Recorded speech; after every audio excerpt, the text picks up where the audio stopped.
Williams. Can you? I think it was Jeremy Williams. What? Nick's talked about him, and I didn't. Is that his name? I couldn't picture him. But yeah, I believe it's Jeremy Williams. The season of The Ultimate Fighter that Nick Diaz was on.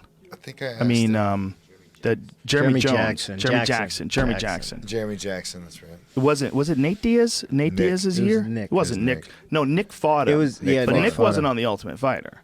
Nate was on The Ultimate Fighter. Nate was on The Ultimate Fighter. Yeah. I forget. But was he on? It with wasn't. Nate? No, it was in the UFC. It was just in the UFC. Jeremy was on The Ultimate Fighter. thinking about the guy But that- Nick fought wasn't. him in the UFC, but Nick had fought him before. Right. Oh, this is it. This is the fight. Nick Diaz versus Jeremy Jackson at IFC Warriors Challenge 18. Wow, what year was that? Play that shit.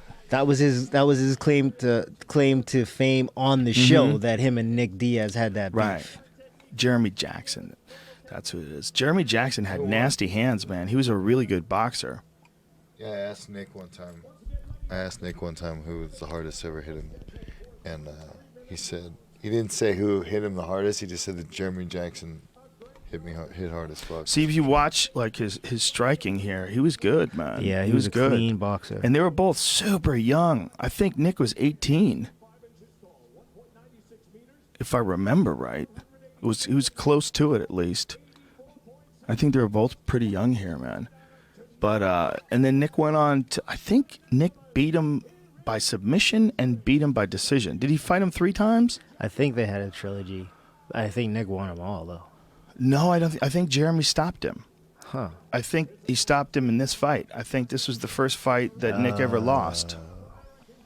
I think this is actually the only time that Nick had ever been stopped. Man, I had heard some crazy rumor that I'd hoped was true, that they were going to try to set up Nick versus Conor. I'm like, my God, that would break the world. Do you know how like insane the hype would be for a Nick Diaz versus Conor McGregor fight? I mean, can you even imagine how crazy that would be? So good. That would be like It'd the be so sequel good. to Oh my Nate and God, Conor. yeah. A much better, bigger Oh my God. Avengers movie or Could you something. imagine if they do that? I mean, look, the thing is, though, Nick is never making 155 again. He's just not. He's way too big. He could do it. He just you think he wouldn't. could do it? He could absolutely do it. He's not that big. Oh, man, not he that looks, big. I mean, he doesn't look small. I mean, he's going to have to lose a Nah, significant he's only amount made of body 160. weight. I don't think he's ever made 55. maybe not He's 160. 55. You're I think right, he fought you're right. 55 at the You're UFC. right. I think he fought 55 against Diego Sanchez. Yeah. I think. Nate? I think No. he could, and Nick. he'd say Nick. he could, Nick. but I don't think he would. I don't think Nick has ever fought at 55. Really? Yes, yeah, Nick Yeah. fought at 55. Really? Yeah. Nick fought at 55. I believe he fought Gomi at 55. Or did he fight him at 60? He fought Gomi at 60. 60. That was Pride Rules. What a fight that was. Yeah. Oh, my goodness. That was crazy. That was when Gomi was Gomi, too. Gomi was just knocking dudes dead. And Nick took some bombs. He had that big-ass cut on his cheek, and he locked up that Gogo Plata. He fought a lot of when we were training for the Anderson fight. I was looking over his record. He's fought a lot of hitters like in their like fucking prime when they were just knocking the fuck out of people. They were like, okay, let's match him up. That was Nick's opponent. Do you remember when Nick knocked out Robbie Lawler? So we were in the same locker room that night, Nick and I, and he was hitting pads with his coach, and he was he was being Nick. He was back there hitting pads. This is early when he was boxing, so his boxing has gotten much better over time. But he was hitting pads. It didn't look awesome, and he was just, I'm gonna knock this motherfucker out. Yeah, that's right. Just pumping himself up in the back, talking about how he's gonna knock Robbie out and do all this shit. And I was just like, he ain't knocking out nothing, not with those punches. And then he went out there and knocked him out with a jab. Well, it was kind of like a little, like a hook. Yeah. Like a short, long hook. Yeah, with the lead. Yeah, well, so yeah, short, long hook with the Well, lead. yeah, hand. it was like a straight arm, but it was like a little pop to it. I was taken aback. Dude, he was talking so much shit before that fight. To this day, I've said that was one of the most interesting things that I've seen as a commentator. Is like there's reactions that people have to certain things, and sometimes it's psychological shit. Yeah. Like sometimes there's these crazy moments where people, like Ronda Rousey got in Holly Holm's face, and it was like, whoa, what the fuck is going on? Like there's moments where you see in fights where you can. Don't you feel like that? There's. Yeah, there are times when shit like that happens where you just see that someone you see it. You see who they really are for a split second. Well, you see these. There's these weird moments when you see someone affected by shit talking. And Nick got into the cage with Robbie Lawler, and he starts going, "Stockton, motherfucker! Stockton, motherfucker!" And Robbie Lawler's like, "What is going on here?" Because Robbie's like a pretty mellow dude. Like Robbie's super violent, and a lot of people think he's the boogeyman. Like people are scared of Robbie because he's so violent. I mean, he's a incredibly aggressive fighter. Bad motherfucker, right? But you could see Robbie was like, what is going on here? Like, this dude is yelling, "Stockton, motherfucker," and 209, bitch. I never knew that. And then he's standing in front of him. He's going, "What, bitch? What, bitch? What you gonna do, bitch? What you gonna do, bitch?" And he's like talking all this crazy shit to him while he's hitting him. And you could see like the effect it was happening. Like you could see Nick. They were both, okay, look at the age there. Nick was only 20. Man, people forget how fucking young he was when he was fighting at a really high. Look how beautiful Bruce Buffer is. Like he went into a time machine. And Nick came out, and from the moment the fight started, he was just talking mad shit. He's pretty yoked, man. He had that one giant advantage. Not just like being tough and being crazy, like those were good. He had a real good ground game that people would sleep on. That was big too. But his fucking pace, man. His endurance. His endurance is insane. And his pace is constant. It never breaks. Yeah. There's no rest.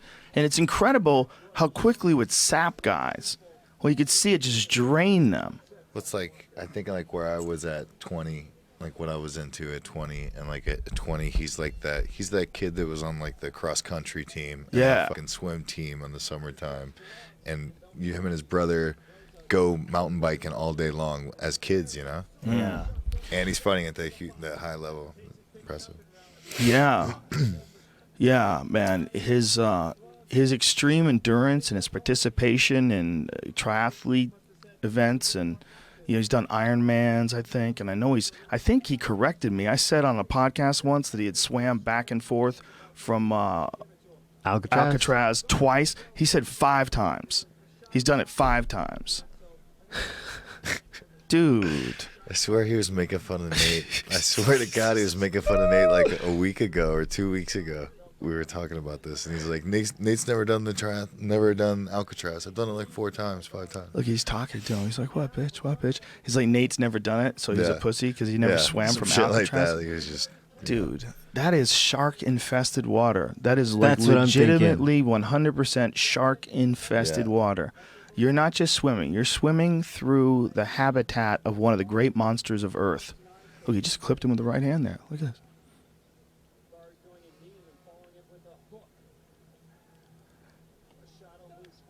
This was such an interesting fight, man. It was such an interesting fight because I thought of Nick before this fight as really a jiu-jitsu guy. Yeah. I didn't think of him as a striker.